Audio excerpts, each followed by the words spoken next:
All right, we are live on a Tuesday. It's another edition of Open Season. I'm your host, Billy Allen. We're going to be moving things at a quick pace tonight. Got a lot to talk about and got a great guest in Jake Silver, the VP of Digital for Slam, joining up with us tonight. Very excited to have him. Slam's always been one of my favorite magazines. I think it's always been like a benchmark. Sometimes you may be a good player, but if you haven't been recognized with a Slam cover, sometimes that's really like the mark of a true player, because Slam is really the number one for the fans, I feel like. Now we're going to be talking about golf a little bit. The match, it did a record in viewers. We're going to be talking about the NBA. Stephen A. Smith says that Jason Tatum is your best young guy. Talking about Dak Prescott and Jamal Adams contract negotiations. Jamal Adams, only the Jets could mess up somebody like that.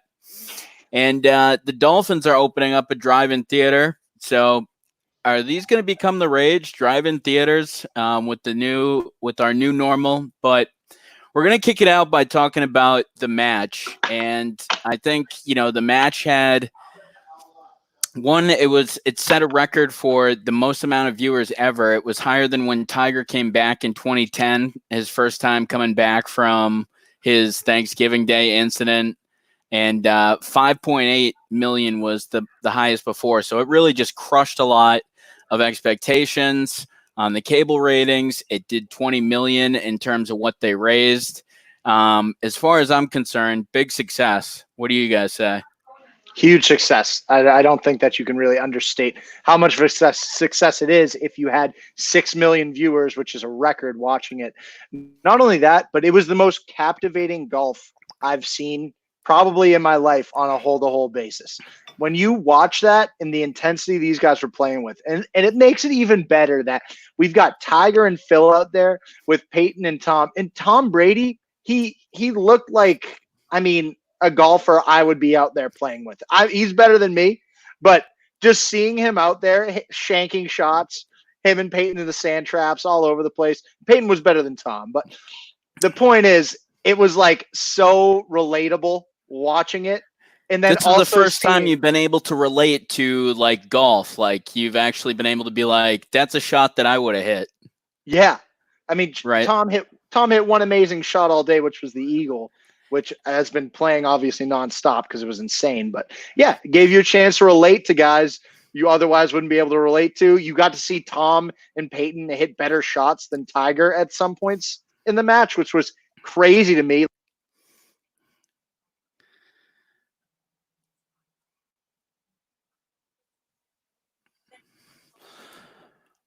I can't hear. Oh, there you go. Yep. Sorry. I was getting a call and I didn't have my phone on silent, so my headset hooked up to it. But yeah, basically what I was trying to allude to is that it gave you a chance to see Tom and Peyton hit shots that Tiger didn't hit. And it was just so relatable. It was so captivating. I loved everything about it. Commentary. There was nothing about it that you couldn't love. Frank? I think relatable is the word. Yeah, I think relatable is the word. And the reason I think that is because golf is a very exclusive sport. And you really saw, Brady's a great winner, Peyton's a great winner, but you saw them a little bit out of their element and you saw them getting really frustrated. And that's good to see because Tom is, he's Joe Cool, for lack of a better term. And to see him a little angry and still get to see him come back and hit that eagle was also great. I think it was a very captivating game. Yeah, and I thought it totally was too. I thought the only thing that was a little bit off was kind of just listening to some of the dad trash talk that they had between each other. I thought that it got a little bit corny at some points, but it was pretty funny. Like listening to Brady and, Manning be like, "Ooh, I could have brought I like when he goes, I could have brought Nick Foles to caddy. I could have brought Eli Manning." He's like, "Oh, I should have brought Bill Belichick. Have Bill Belichick caddy for me. That would have been good." I thought that was a great line. And the reason I think that was a great line is because I think it aired kind of both of their sentiments towards Bill Belichick, who, as great as he may be, is not routinely liked by either guy. And I thought that was a great subtle shot. He already threw names in there, so it couldn't be picked out of, obviously, I'm going to do that. And I thought it was great. Yeah, there was one other piece of trash talking that Peyton had that was pretty good too. He's like, he's like, obviously Tom had a B&E arrest, so he couldn't leave Florida. And he's like, so I was thinking we should play him in a place that people hate him in, like Indianapolis, Denver, Boston. Yeah, so I thought that was like pretty good, but it's like the old man humor almost, like them going back and forth. But I mean, do you think there's anybody else that would be this captivated? For some reason, this group of four was so captivating to America. Whether it's Tiger, it's Phil with his like gambling, then you have like two of the greatest quarterbacks ever. Whatever it was very captivating to the U.S. Do you think and I feel like if you had had a normal golf match, it wouldn't have done nearly what this did, because you guys both used the word relatable. But I think people could really relate to this, and people wanted to see, I think a lot of people wanted to see Brady do poorly or just see him look like an actual human. So do you think there's anybody else that they could really do this with? Do you think this is something they could make like a series out of, or is this just like a one-shot deal, you think? It's got to be a series. Oh, all right. I hope so. I hope you're right. I would watch it again. I went into it wanting to hate it, and I loved it. Let me propose two. Second that, actually. But let me propose two other matchups that I would watch. I would actually pay money for. I would pay to see Conor McGregor play almost anybody. Maybe Deion Sanders, just for the banter. And I think, what if you got Mike Tyson and Michael Jordan out there? What if you again got two of the greatest of their generation, like you had this time with Tiger Woods and Tom Brady, and you up that with Tyson and Jordan? Would it work with different sports, though? Would it work if they're not competitors? I suppose Jordan really doesn't have someone. I guess like maybe Jordan and LeBron out on the golf course, but we know Jordan would wax that ass. But I just don't know who you'd pair Jordan up with. Tyson might be a good guy. I mean, Michael did sleep with Tyson's wife before he married a Robin Givens, and I believe Tyson threatened to kill Michael over it at one point in time. And when they were at dinner, and Michael was actually shook and extremely scared. So that'd be an interesting. Yeah, sounds like Mike. It would be an interesting. That would be an interesting matchup. I guess I'd watch that. Yeah, why not? Okay, a series. Let's see. So, and you think they pretty much had to pair them up the way they did because it was like Tiger's kind of like the shy guy, and then Brady's kind of like the shy guy, right? Like the personalities. You guys like the pairings? I didn't think it was personalities as much as I thought it was, and I hate to say it like this, but Mickelson's going to have a choking dog in him, and Peyton Manning. So you pair each one of them up with the other winner. I think that's what made for the more. I think Tiger was the best player all day. And I think most consistent, I should say. And I think you want that line of stability, and you put him with the guy who played the worst all day, and that was foreseeable going in. Yeah, I guess Brady, he still has like a handicap of only like 8 or something like that, So I feel like Brady is still a lot better than most of us would have done out there, right? Right. But it's just like you're watching him. Absolutely. You're watching him amongst Tiger, Phil, and Peyton Manning, who's a pretty good golfer. Yeah, Peyton looked like he could be on the tour, honestly. Like who did? Peyton. He looked good. He looked like he belonged out there.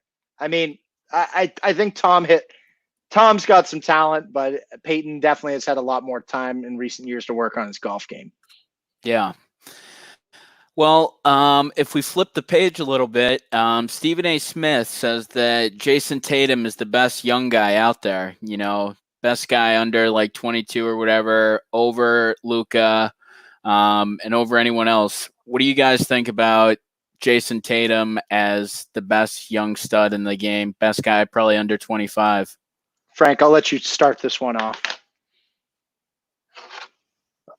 I agree. I do. I love Jason Tatum. Alex, you already know that. Billy, you're about to find out. I think Jason Tatum is smooth as hell. I absolutely love his game. He's a mid-range assassin already. His game has a lot to grow. Don't get me wrong.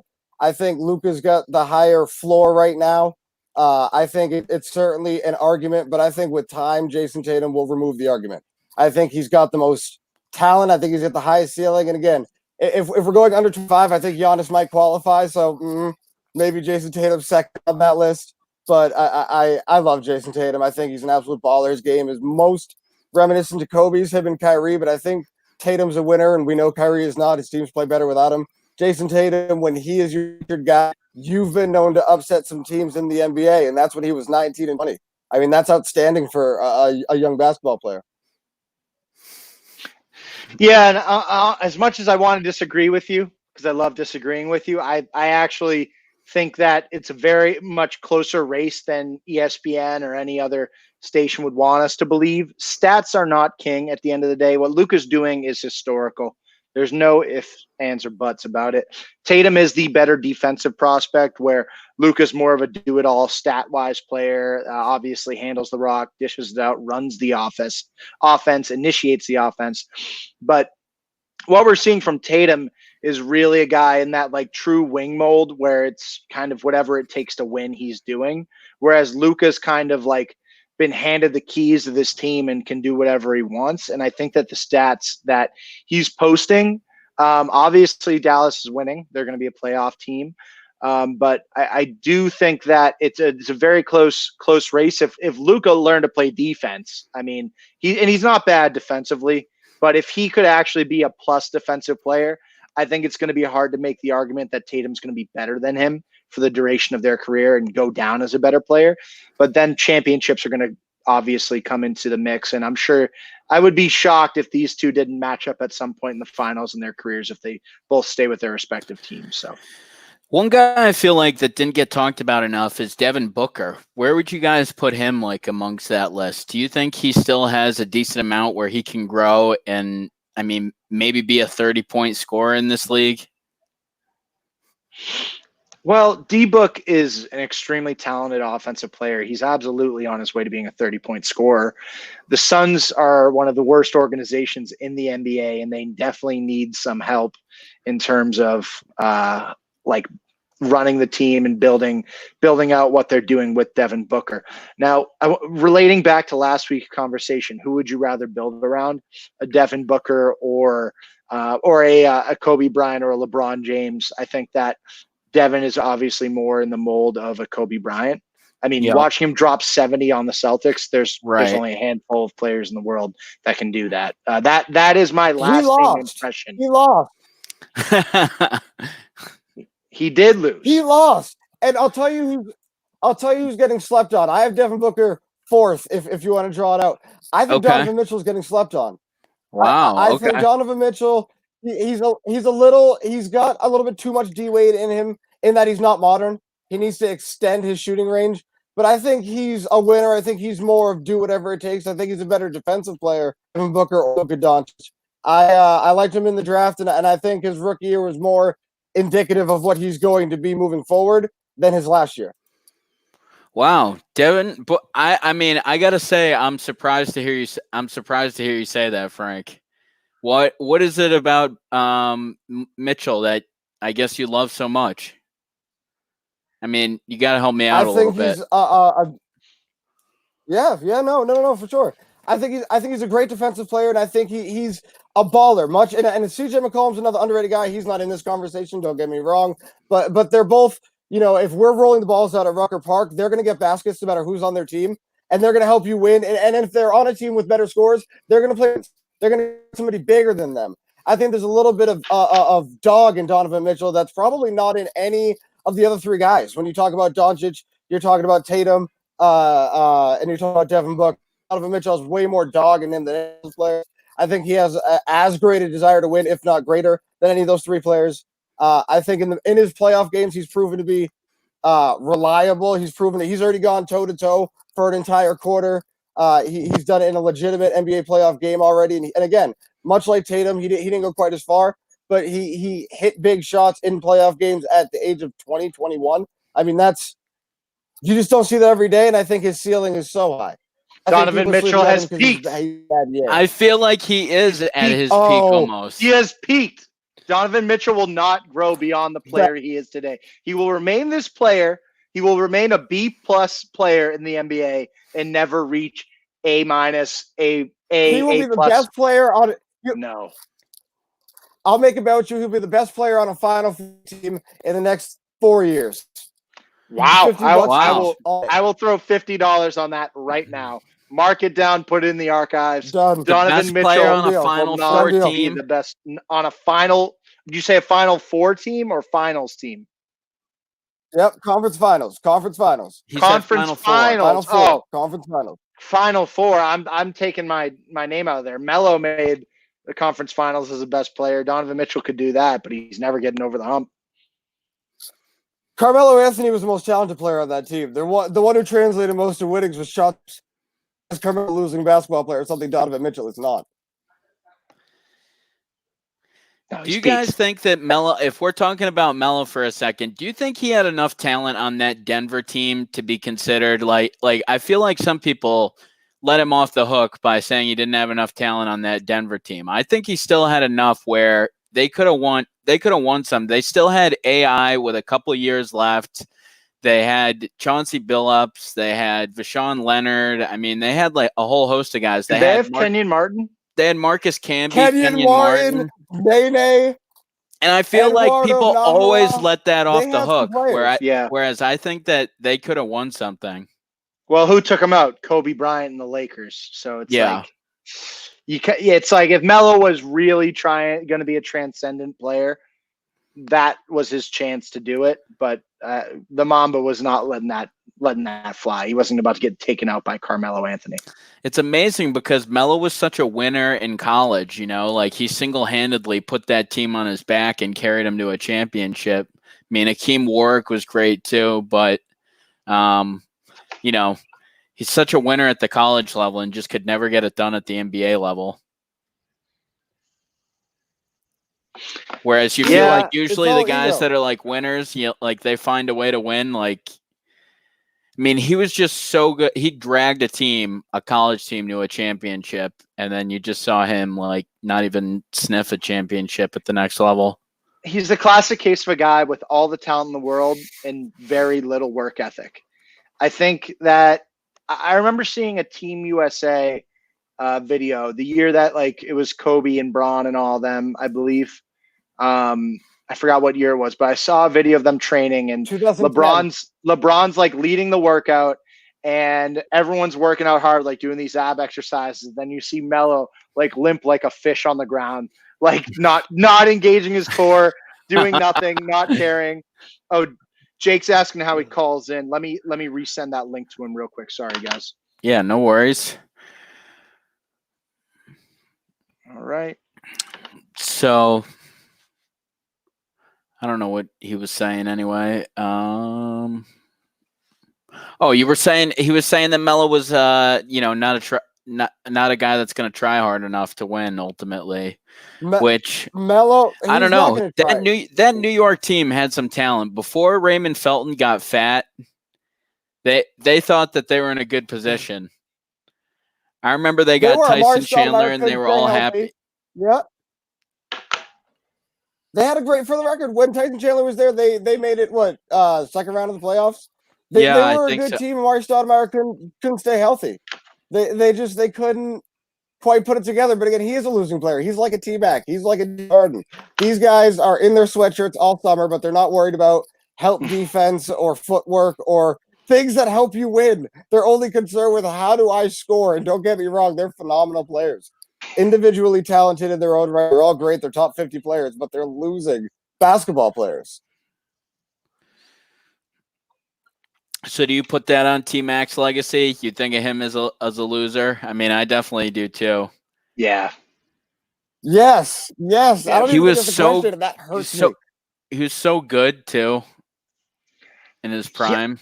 Yeah. You know, I hate to give Jerry Krause any credit, but if you were to switch T-Mac and Kobe, what would have happened from the very beginning of their careers? What would have happened if you had T-Mac and Shaq in the early 2000s? Probably still multiple championships. I mean, yeah, you got to say something similar. I would think. I mean, Shaq was the more dominant player too. At least. Absolutely. And Shaq, But I those also first think three that Kobe finals, part of- my God, his numbers were like 35 and 15. Like, people don't even realize how much of a boss he was for those 3 straight finals. Oh my God, most unstoppable player I know. probably in the NBA history, at least. It's such like a consistent like 30 and 15. You just couldn't stop Just it. dominant. Yeah, Absolutely. yeah, dominant. yeah. Teams were dedicating 3 guys at the end of their bench to take up all what is it, 15 fouls? I mean, it was ridiculous. I mean, you legitimately had the 7-foot European Oaks on the court specifically to try and stop this moose. Shaq was I as used to dominant as Will. love- He's the most dominant. He's the most dominant force in modern NBA. Sorry. Oh God, that connection. You're good. All right. It sounds like you just got like bleeped out or something. I don't even know what he said. I said Shaq is the most dominant Force in the modern NBA. Connection's bad. Yeah. Okay. I think Jake should be jumping in very shortly. Great. Looking forward to having Jake on. Get some insight from a VP of Slam magazine here in just a moment. Yeah, of course. Did you guys see anything into MJ's game day routine that came out from The Last Dance? Just like how much he would do on a game day? There were a couple articles out that just like detailed how like some guys would like go to his house. He said he'd either have guys at like 5, 6, or 7. Guys would like come over there at his house. He'd always already be like halfway through a workout. I mean, he would like work out like multiple times on the day of the game. Like, it was ridiculous. Like, you would never assume that these athletes today would do all that. And they definitely don't. And that's why he was just like a cut above. But he had that like Jerry Rice like work ethic. I mean, you see it in some of the greatest ones, but I don't know. I thought it was amazing just looking at his game day routine. Like, I feel like, how could you play a game after that? He's just mentally tougher than everyone else that was on the floor. He didn't care what he had to go through. He knew that everything he was doing was just sharpening his sword so that he could make that difference. And there's the man, Jake. What's up, fellas? Jake, How's it welcome going? to the podcast. Thanks. I didn't know I was going to be on camera. Hello. This is fun. Yeah. Alex didn't tell me. No worries. My bad about that. No worries. Sneak Frank attack. didn't either. Sneak attack. Yeah. Pardon Frank's connection in advance, but sure didn't. We allowed to drink on the show? Oh, go for it. Of course. Whatever you want to do, my man. Whatever will power you through. We appreciate you coming on, and we were actually just talking a little bit about we're talking a little bit about MJ, talking a little bit about Jason Tatum being one of the best young guys. One of the big rumors that I wanted to talk about seems like the Nets are maybe looking to try to get Bradley Beal. Is there any reality to that, or any possibility? You guys listening in on that, and what do you guys think? How good do you think the Nets would be? I mean, that would be a scary situation if they were able to pull in Bradley Beal. Yeah, I mean, as far as the realism, I'm the wrong guy to ask. I'm on the business side, not so much in the editorial. So anything I know. But I mean, as far as like how good the Nets will be if they got Beal, I mean, it'd be an upgrade, right? He's much better than Karis LeVert. Yeah. If I were a Nets fan, I'd definitely like to see that happen. I'm just curious if Bradley Beal and Kyrie Irving could gel together. That would be an interesting locker room. I feel like Kyrie can't gel with anyone, or can only gel with people for like a year. My God. Seems like he's always got a problem. I mean, how could he get a better situation than what he had with Cleveland? He's got he's the number 2 guy taking shots on that team, winning championships, comes to Boston, completely owns the team. Then he still goes out, owns his own team that he chooses to go to the Nets, and then you still hear that he's arguing. So, I mean, he is a tough pill to swallow. I'd say so. I mean, my takes are considered to be fairly hot at work. Most people don't tend to agree with me. Let's hear some.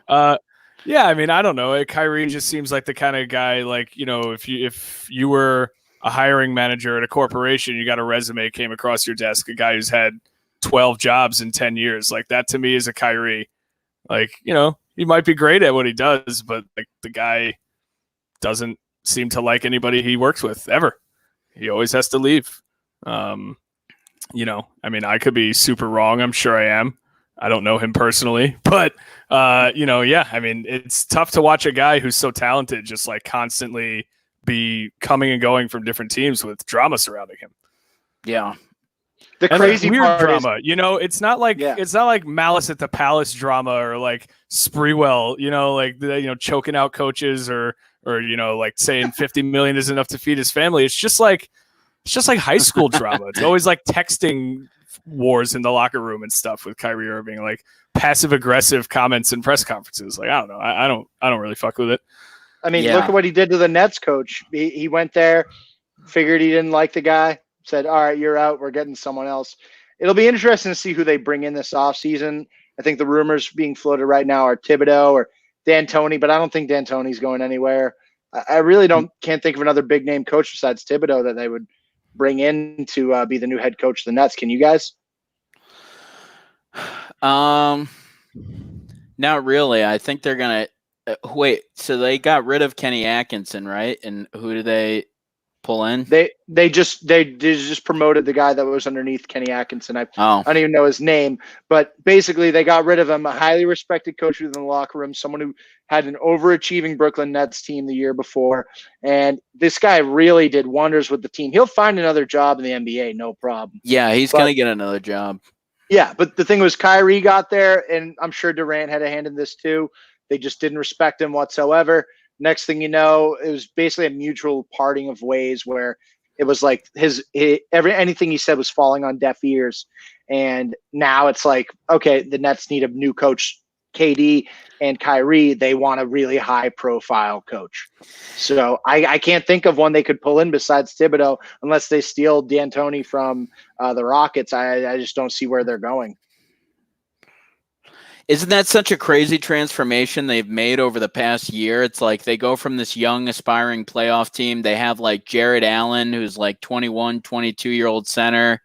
They decide to bring in DeAndre Jordan, who's like, 33 or something like that. I mean, the guy is – I mean, Jared Allen was better in less minutes, I feel like, you know. And they have this like young playoff team around like a coach that is going to like go for it. Then they just – now they have all these like segmented superstars in there.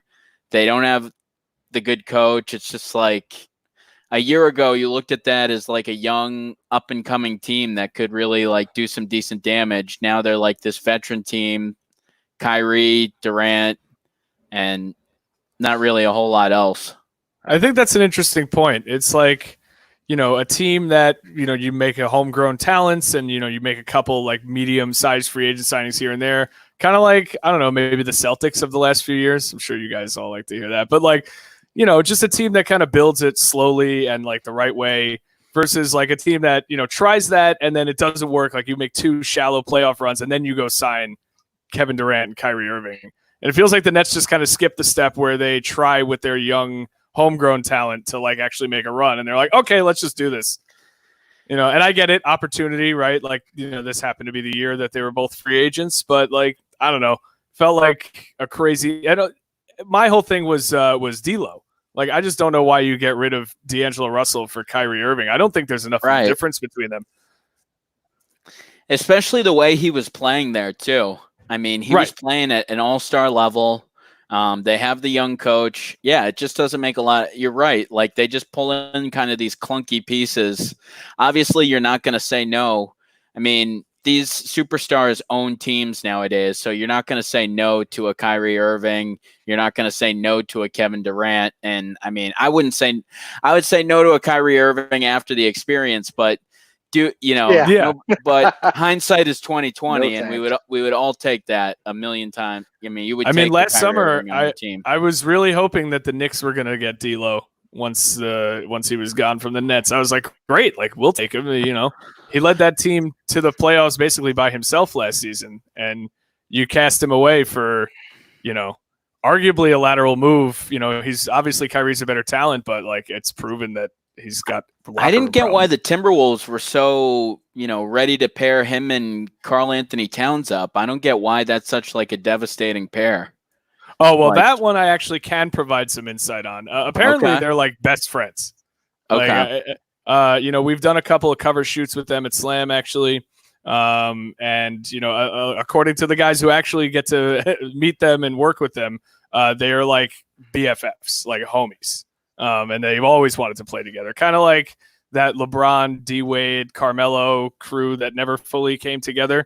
I think there's a little bit of that going on. Okay. Did they grow up near each other or that? I'm not 100% sure. Like people just tell me that they're like best friends. Cool. And I've seen things to support that. We had D'Lo on a shirt last year, and we got lots of photos at like courtside of Karl Anthony Towns like repping the shirt, not even wearing it, just like holding it up, waving it at the cameras. They're friends like that, So that's pretty cool. Yeah, I mean, I think that team has some potential. It's going to be interesting to see how they gel, but they're going to really need is it Jared Culver, who's their young shooting guard? I think he needs to progress and really grow into, that third or fourth star role, and hopefully they can make some free agent signings. But the bottom line is, if they didn't make that move, they were going to lose Cat. There's no way he sticks around in Minnesota. I mean, the same situation has happened once upon a time before with a Kevin Garnett, right? It's the blueprint's already out there. He knows the road this is going down. So, and the Timberwolves probably saw it as well. It's like, all right, we need to make this move or we're going to lose him. Makes perfect sense. Okay. Yeah. No, I hear that. Well, so something kind of came out. There was a clip that talked about how MJ said in 2011 that he wouldn't have done the dream team if Isaiah had been picked. Do you guys like respect that level of petty? Because of today's sports, like how does that land with you guys? I mean, I'm a Knicks fan, so anybody shitting on Isaiah Thomas is okay in my book. Woo! Let it out. Let it all out. And I'd like to just clarify, my views are my own and not those of Slam. Of course. Yeah. Of course. Hey, I know the Knicks have been only through quite a bit. Yeah. Yeah. Frank, the pettiness is fun. Yeah. I mean, here's the crazy thing, though. I wanted to believe. I think pettiness. What? What?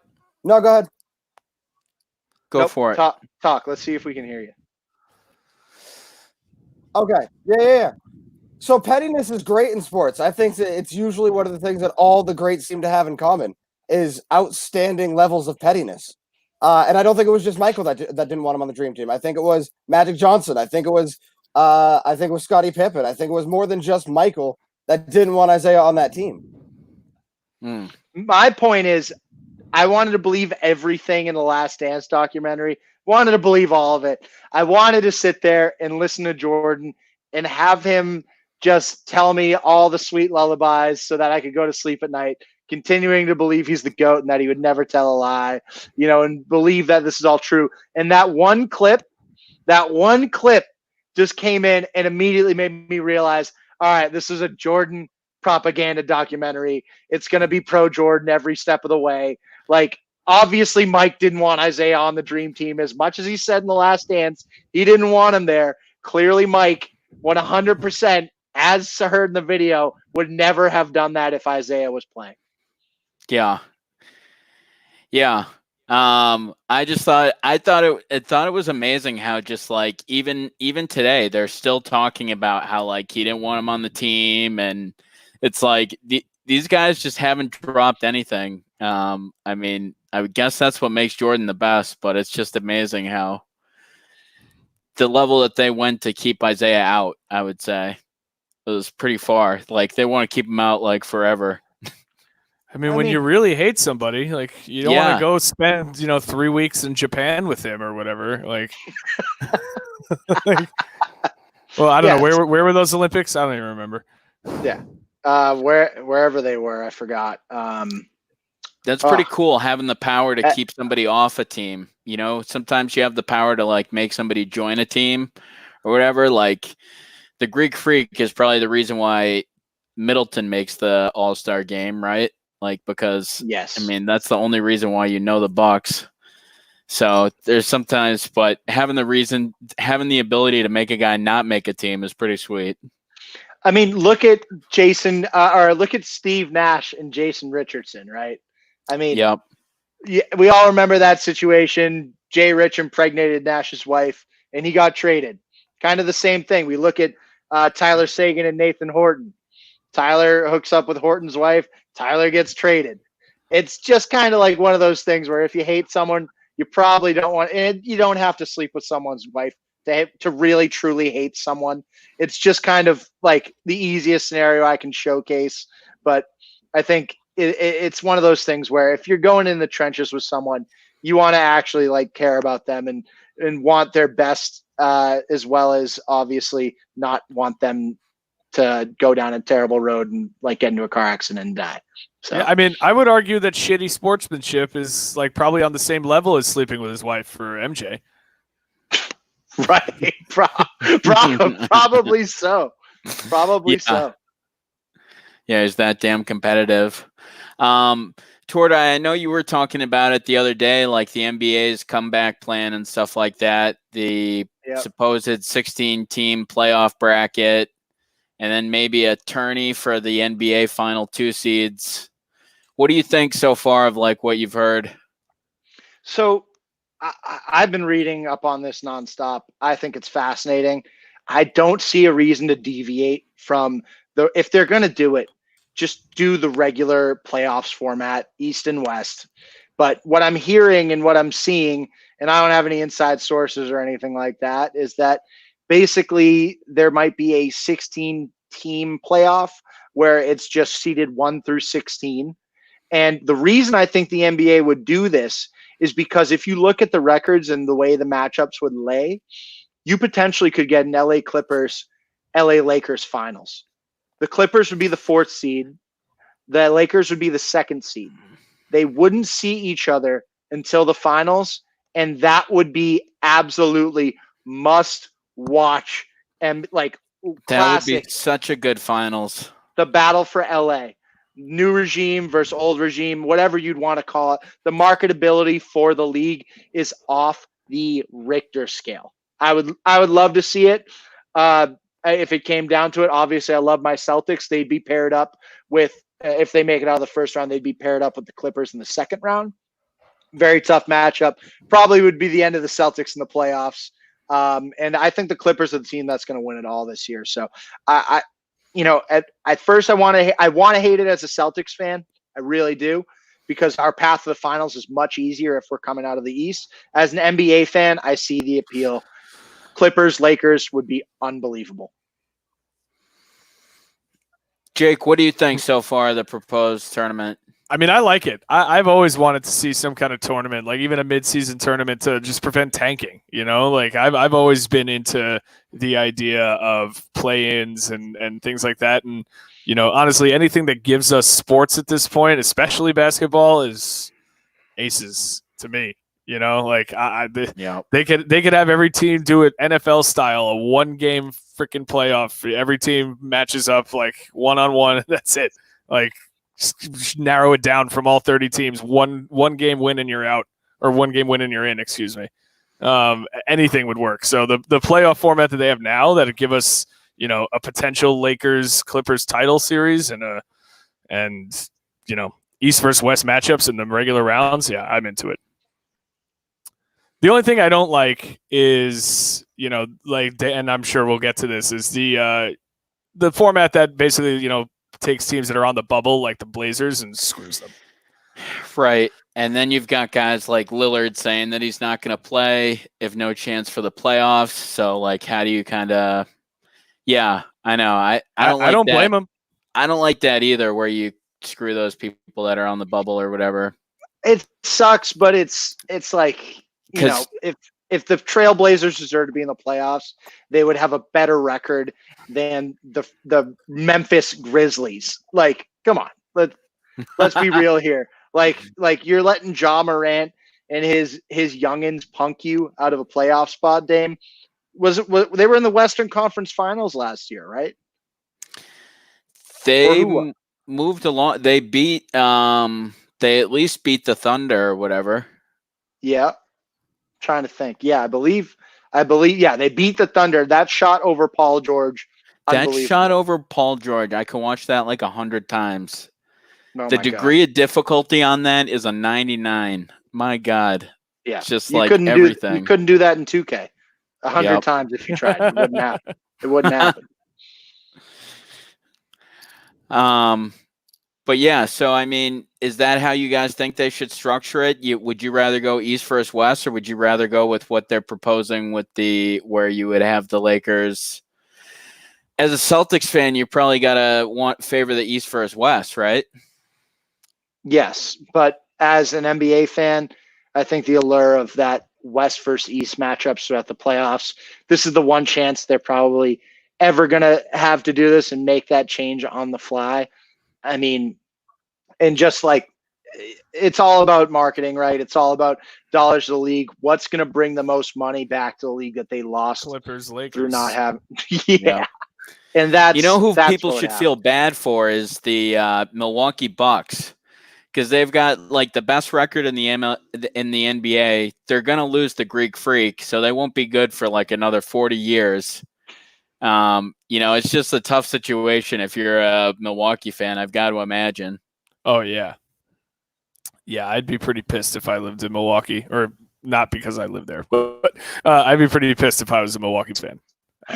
I personally don't think players, like, I don't know how you muzzle this, but like, I don't think players should be talking about, I'm going to leave this team in 2 years. Like, it just franchises. We've seen it time and time again.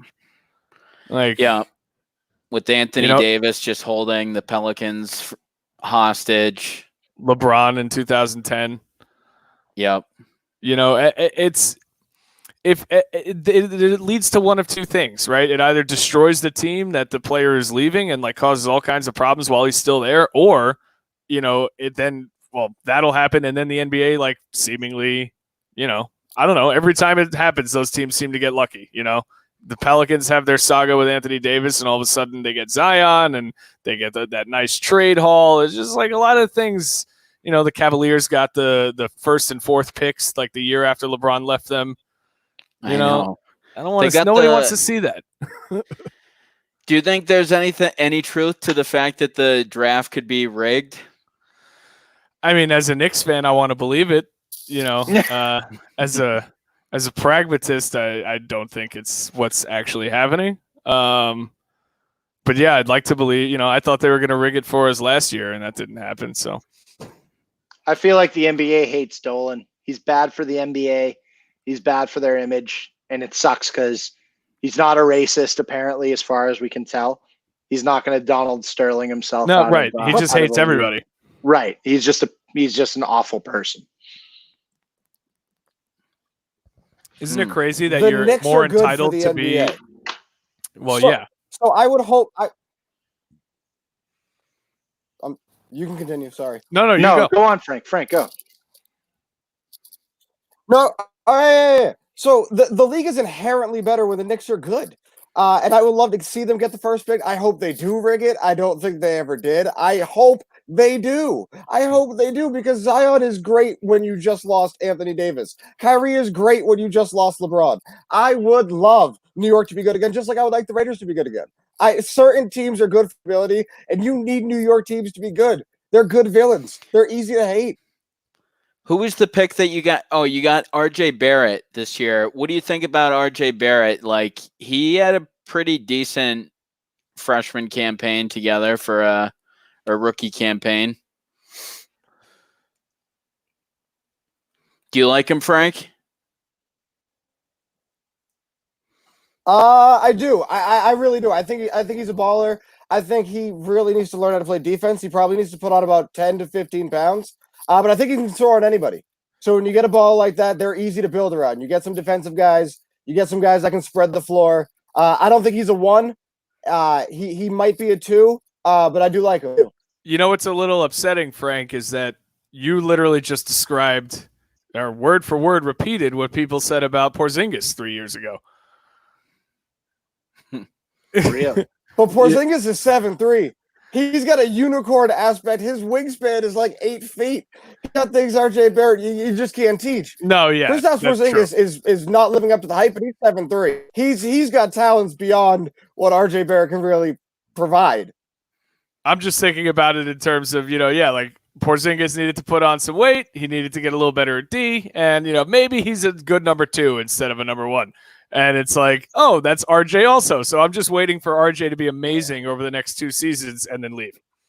Speaking of the draft being rigged, guys, if you think they didn't rig that draft for the Pelicans to give them a solid because AD was leaving and the franchise was like in utter like chaos because of everything going on, that they probably would have lost a lot of their season ticket holders. You're crazy. The NBA rigged that for Zion to the Pelicans. That was alleged when Chris Paul left the New Orleans Hornets. That was how they got Anthony Davis, apparently, in the first place. Remember the NBA wouldn't let Chris Paul go to the Lakers?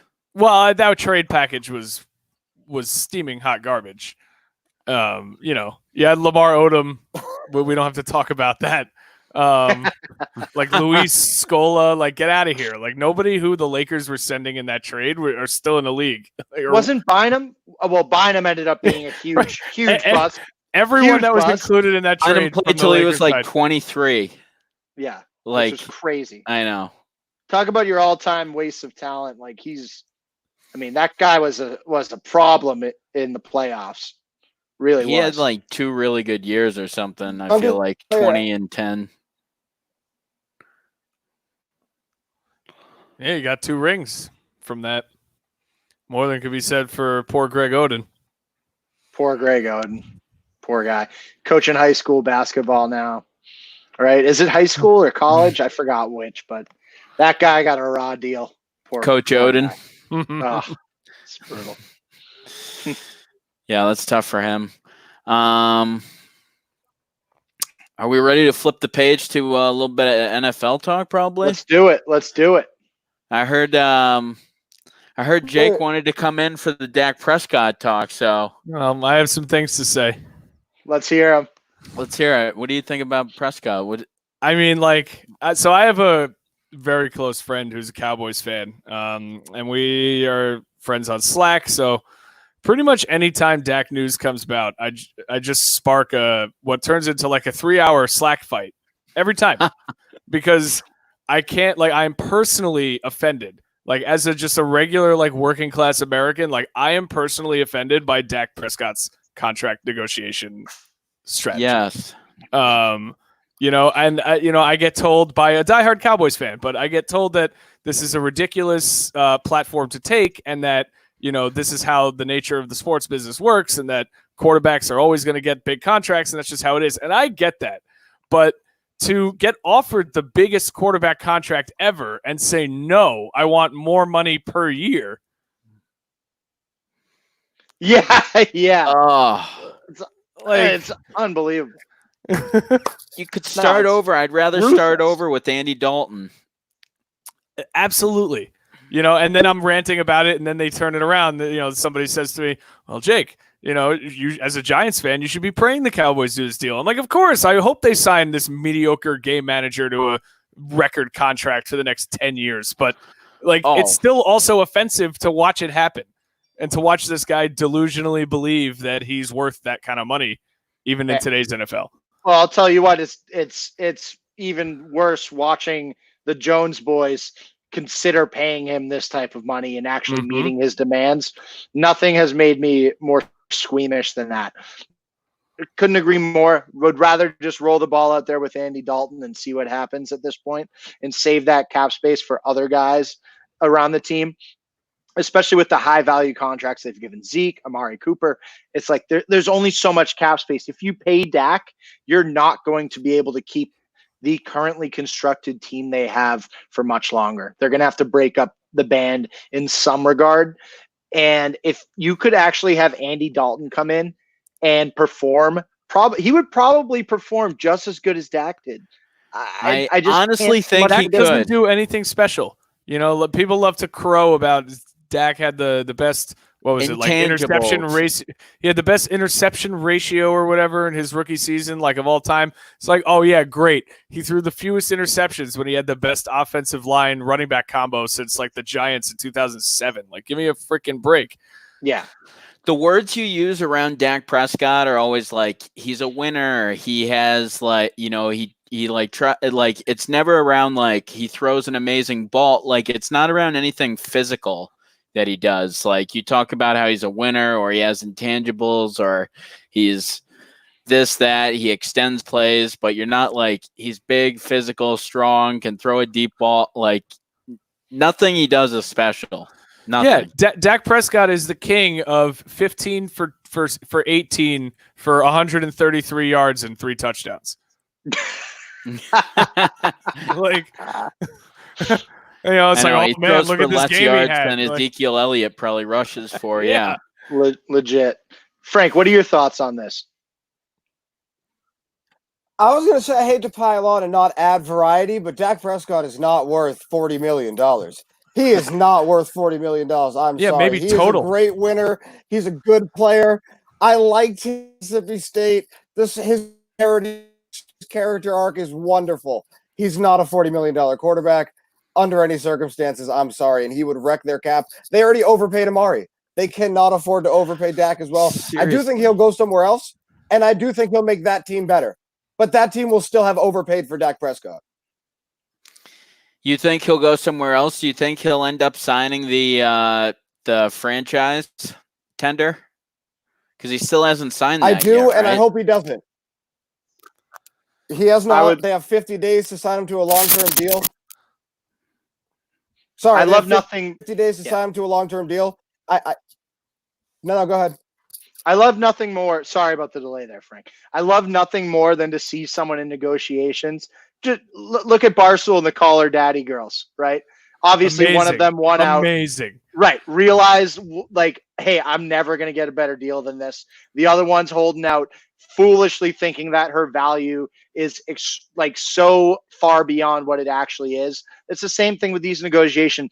And I love drinking the tears of people that overvalue themselves in these contract negotiations and screw themselves out of $30 million plus per year. If someone offers you $35 million a year to play NFL football, you don't worry about an extra $10 million.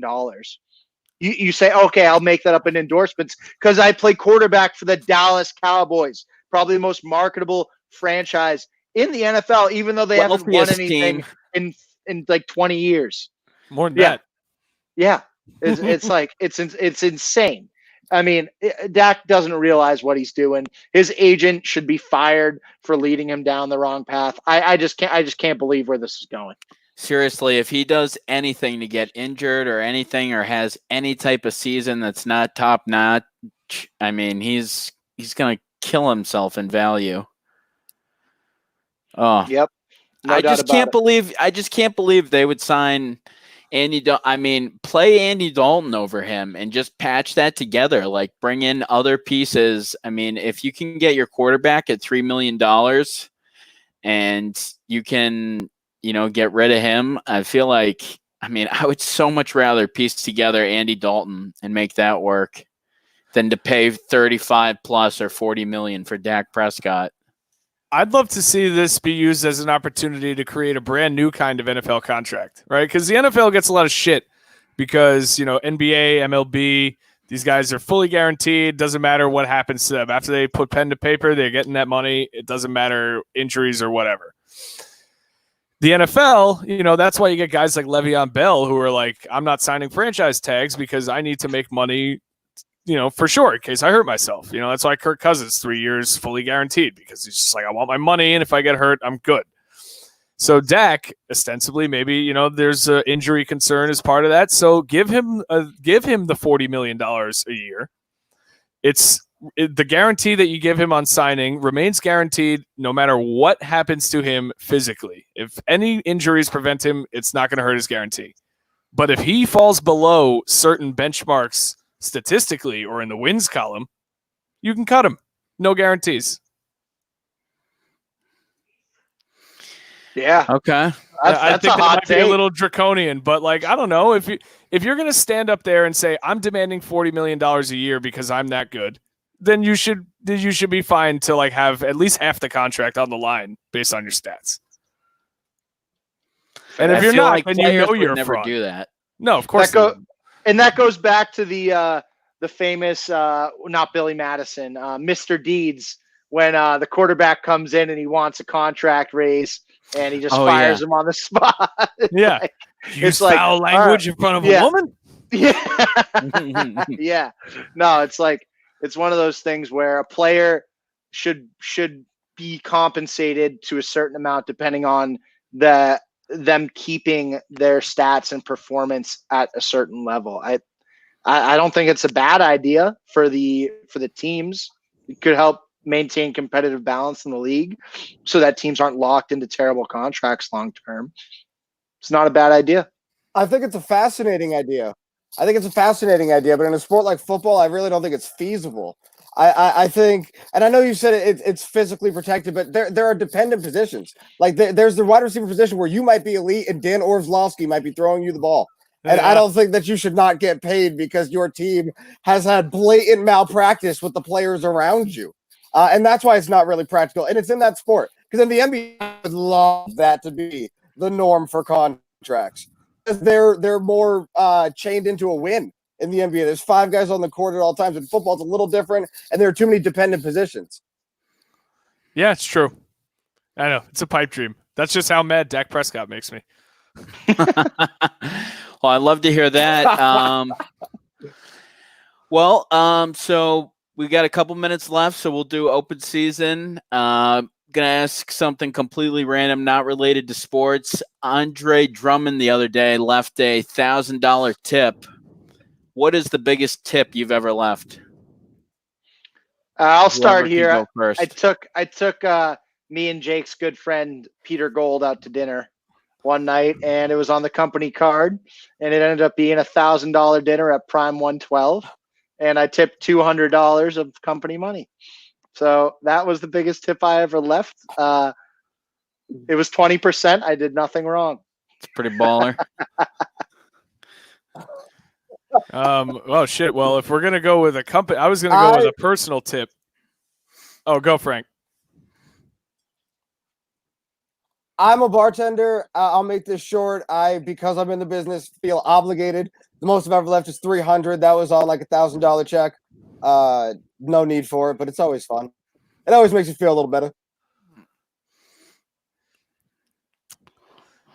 Yeah, I'm just trying to decide if I want to do the company money tip or the personal tip. I mean, whichever one's bigger. Without getting into too much detail, a former job, not Slam. We spent one night on the company card about $50,000 at Hakkasan in Las Vegas. It was like 10 of us. It was really kind of a little over the top. And then, $50,000. So you put like a $10,000 tip. Oh my God.